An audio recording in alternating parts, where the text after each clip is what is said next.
Hello, welcome back to our channel, Kabagis Vlogs. Yun mga kabagis, malaki na yung ating mga biik, no? So, pang third week na nila ngayon.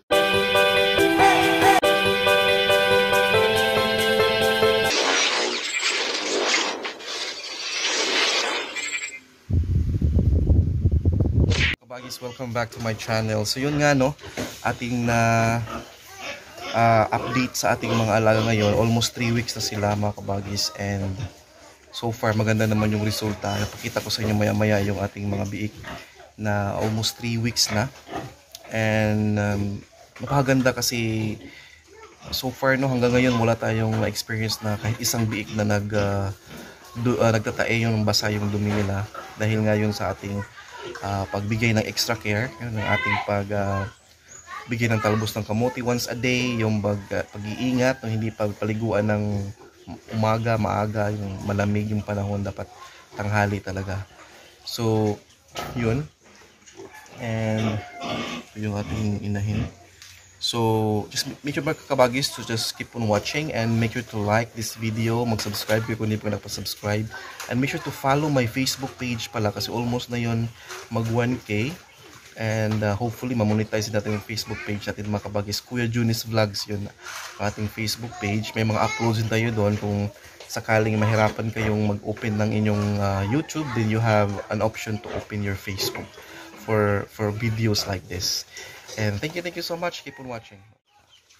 Yun, welcome back to our channel mga kabagis, no? Third week na nila ngayon.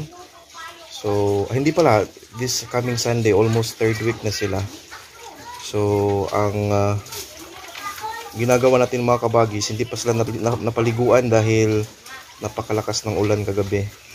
So, paliguan natin to maya-maya kapag katanghali na. So, yun, basta linisan lang yung dumi. Kunin mo yun, wag mo lang basain sila. Kahit malaki na sila, pero kailangan pa rin extra ingat tayo para hindi sila magtatae mga kabagis. So, yun. Malaki na, no? As of this time, update tayo, no, sa ating pakain. Nasa starter stage na to sila, and then yung nauubos nila is ganun pa rin, nasa 5 kilo na araw-araw yung naubos nila. Minsan 5 kilo at kalahati, almost 6 kilos na naman yung maubos nila everyday. And pagbigay natin yan mga kabagis, unti-unti. So, kinaumagahan, mayroon tayong ibigay na 2 kilo. Tapos, pagkaubos niyan, 2 kilo na naman sa tanghali. And then, 2 kilo sa hapunan. So, it's up to you to do ikuan mga kabagis na observation kung yung mga ganong setup, maglagay ka ng pang snacks nila sa alas 10 ng umaga or alas 3 ng hapon. So, konti-konti lang din. So, wag yung biglain na marami para hindi sila magkaroon ng problema sa kanilang dumi. So yun yung ginagawa natin mga kabagis, no, as of this time. And yun, sa mga nagtatanong pala regarding sa pakain, yun, pwede na kayong mag-mix ng pakain ninyo once nasa grower stage na. But sa starter stage, ang ginagawa ko ngayon, pure sila na Ultra Pack. The reason why na mga kabagis, ulitin ko, no, na bakit ako nagmi-mix, which is pwede namang hindi sa grower stage. Ang pinaka main reason lang doon is at least ma-less yung ating expenses. Kasi kung i-pure ko silang Ultra Pack na grower, kasi ang dami na ng konsumo niyan, malakas na kumain ng mga baboy natin sa grower stage. Minsan 1 kilo every meal yung maubos nila. So technically 3 kilos a day yung isang baboy na kinakain sa grower stage. So, kung hindi ka gumagawa ng paraan na at least makamura ka, then talagang malulugi ka mga kabagis regarding sa gastos mo sa feeds. So yun yung pinaka main reason ko bakit ako nagmi-mix ng Ultra Pack grower with BMIG Expert grower. Ang kasi BMIG Expert grower is mura lang dito sa amin. Nasa 1,200 lang. Unlike sa Ultra Pack grower is nasa mga 1,400 mahigit, almost 1,500 pa rin. So imaginein mo yung savings mo, at least 300 pesos. kapag ka makales ka. So yun yung pinaka main reason doon. But if you can afford mo yung pure na Ultra Pack, then go ahead, huwag ka nang magmi-mix. Ang sa atin lang naman is makamura tayo, pero at the same time almost the same rin ang ating result sa mga alaga natin when it comes to their timbang, sa laki nila, almost the same lang. Kaya yun, mayroon tayong konting savings kahit pa paano. So diskarte lang yan mga kabagis, no? Nasa sayo lang talaga yung pag-aalaga ng baboy, kung gaano kagaling mag-observe, gaano kagaling mag-diskarte. Yun yung pinaka maganda doon mga kabagis. And again, yung pagdidiskartehan natin talaga is yung i-avoid natin na magkasakit. Yung pinaka na hindi sila magtatae, hindi sila magkaroon ng problema, para tuloy-tuloy lang ang paglaki. Imagine ninyo mga kabagis, okay, 2 weeks pa yan mahigit, almost 3 weeks na sila, pero look at their katawan, ang lalaki na. Baboy na mga kabagis.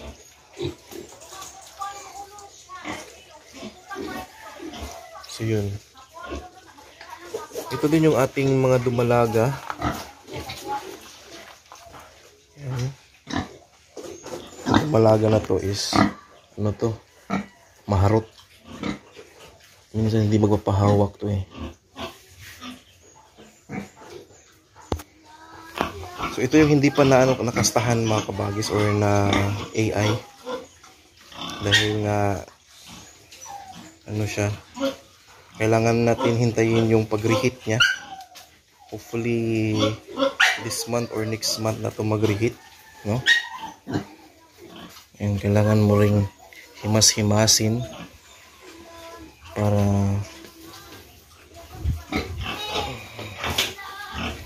mapabilis yung kanyang pag-reheat. So yung ginawa ko mga kabagis, no, kaya yung isa madali lang yung nag-heat. Ito kasi madali rin, kaso nga lang hindi natin naabutan yung tamang pagbigay ng AI niya. Nahuli tayo dito eh. Pero yung nagtatanong regarding sa mabilis yung pag-hit, kailangan mong injectan ng Bixan XP yata yun, yung sabi ng technician. Pag tungtong ng 5 months nila, mag-inject ka ng Bixan XP, or kahit 6 months doon, para mabilis yung kanilang pag-hit, no?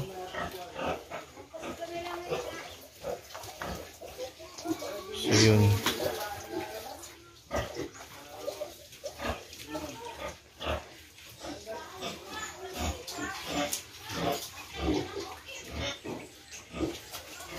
So yun, no, ano pa kayong mga mahina yung tubig natin today, no?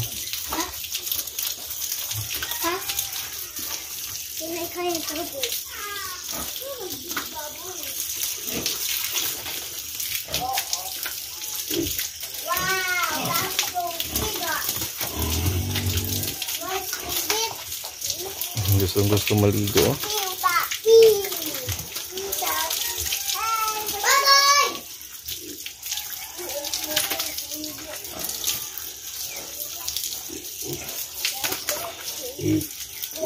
Small baboy.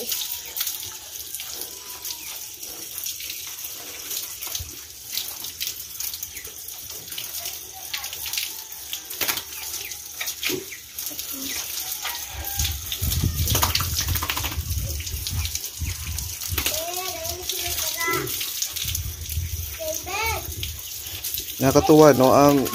May mga nagtatanong regarding din sa paligo ng ating mga alaga. Para sa akin, yung pagpapaligo nila, mayroon din yang mayroon din yang malaking tulong sa kanilang paglaki. Kaya huwag kayong malito.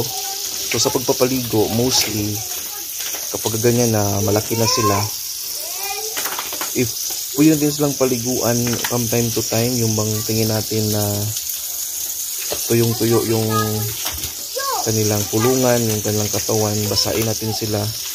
Kasi mga kabagis, isa yan sa dahilan ng stress magsistress yung ating mga alaga. Most especially kapag nasa grower stage na sila.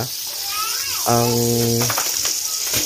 ano kasi sa grower stage, ang kumbaga characteristic ng feeds na yan or kadalasan na resulta or side effect sa pagpakain ng grower stage is mainit, no? Mainit yung katawan ng baboy.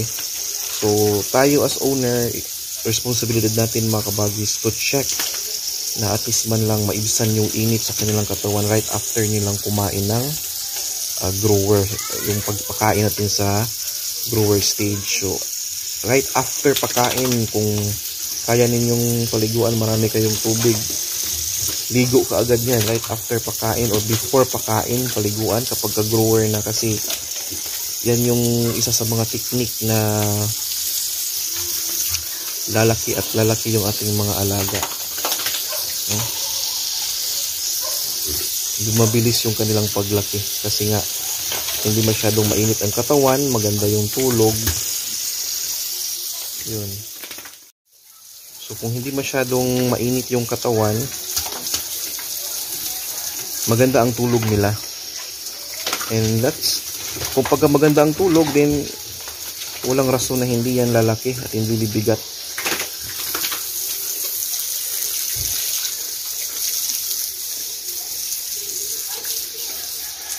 May mga cases kasi na mga nag-aalaga ng baboy kahit grower stage na, minsan sa isang araw, isang beses lang nila pinapaliguan.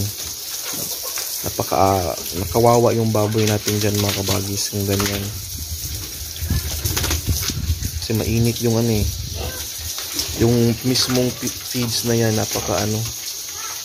yung content niya mainit talaga.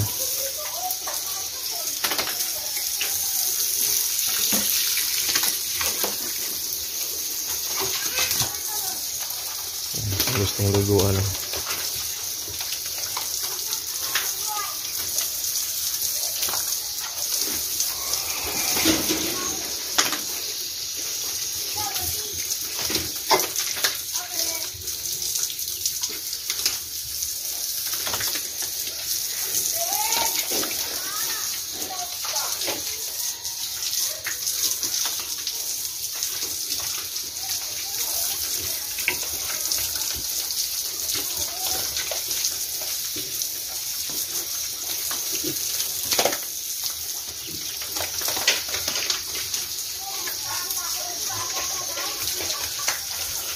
Same goes with the kabagis mo, yung dumalaga.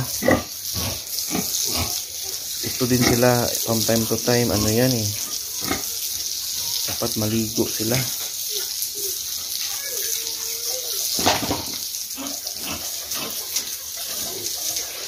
Yung may nagsasabi na kapag na AI na o nabulugan na yung dalaga mo, ang isa sa mga rason yan, aside sa masyadong mataba, tapos nabulugan, hindi yan makakabuo, matutunaw yung supposed to be similya, yung anak, dahil sobrang taba. Aside sa rason na ba mataba, matunawan, yung matunaw yung similya is yung mainit ang katawan. Sobrang init ng katawan ng alaga mo. So ito ngayon, kasi na na AI na to. So yun yung aking ginagawa from time to time. Paliguan talaga. Umaga, tanghali at hapon yung paligo dito.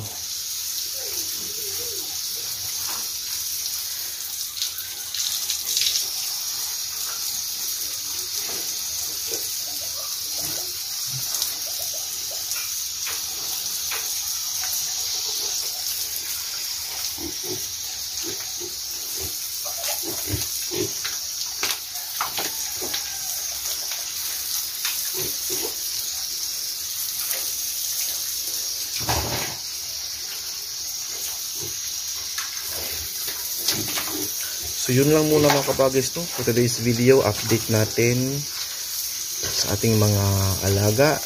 Ayan sila. Masaya. Walang mga sakit, walang nagtatae. So yun. Thank you so much.